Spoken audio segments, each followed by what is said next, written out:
Los Angeles, a city known for sunshine, movies, and now, protests. This past weekend, thousands of demonstrators took to the streets. Their message: justice, rights, and resistance. But in the chaos, something deeply troubling happened. Journalists, the people there to tell the story, became part of it. Hit by rubber bullets, pepper sprayed, injured. Why is this happening, and what does it mean for press freedom in America? Let's break it down. On the evening of June 2nd, tensions reached a boiling point in Los Angeles. People gathered to protest immigration raids and federal crackdowns. The demonstrations were largely peaceful, but as night fell, the situation escalated.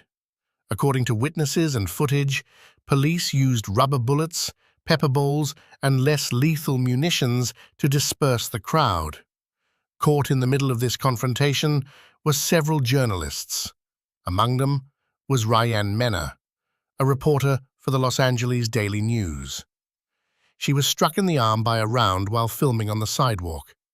She later said, "I identified myself as press, but it didn't matter. It felt like they didn't care." And she wasn't alone. Also injured was Beckner-Carmitchel, a video journalist known for documenting police activity during protests. He was hit in the stomach with a rubber bullet, despite clearly wearing a press badge.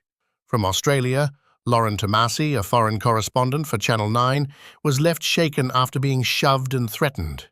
She said, "We were clearly marked, clearly press. We were still targeted." Perhaps most severely hurt was British photojournalist Nick Stern. He was filming on a public sidewalk, far from the main crowd, when a plastic projectile struck him in the face. He had to undergo emergency surgery for damage to his cheekbone.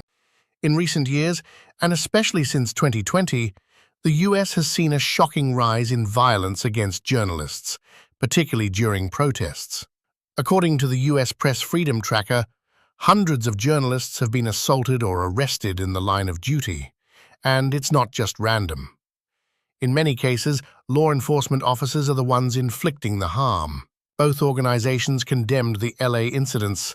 The CPJ called the actions unacceptable, warning that such violence undermines democracy and chills press coverage.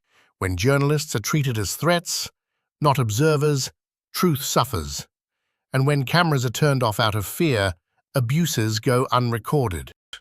The protests in LA weren't random. They were part of a growing backlash against federal immigration enforcement.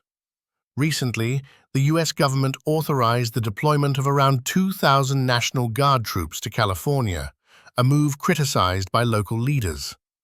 For many, these troops represent a militarized response to civil unrest, one that treats protests not as expressions of democracy, but as threats. And in that environment, the press becomes collateral damage. Even though freedom of the press is protected under the First Amendment, these protections don't mean much on the ground when batons are swinging and rubber bullets fly. Groups like CPJ and the LA Press Club are calling for formal investigations into police behavior, clear policies protecting press at demonstrations, mandatory training for officers on press rights, and body camera transparency when incidents occur. Because in a democracy, journalists should never have to choose between doing their job and staying safe. What happened in Los Angeles is more than just a local story. It's a warning about the way we treat the truth, about the people we rely on to document power, injustice, and change. Journalists aren't the enemy. They're the lens through which we see the world. And when that lens is cracked, so is democracy.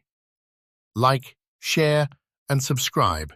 If you believe press freedom matters, drop a comment. Should police be held accountable for targeting journalists?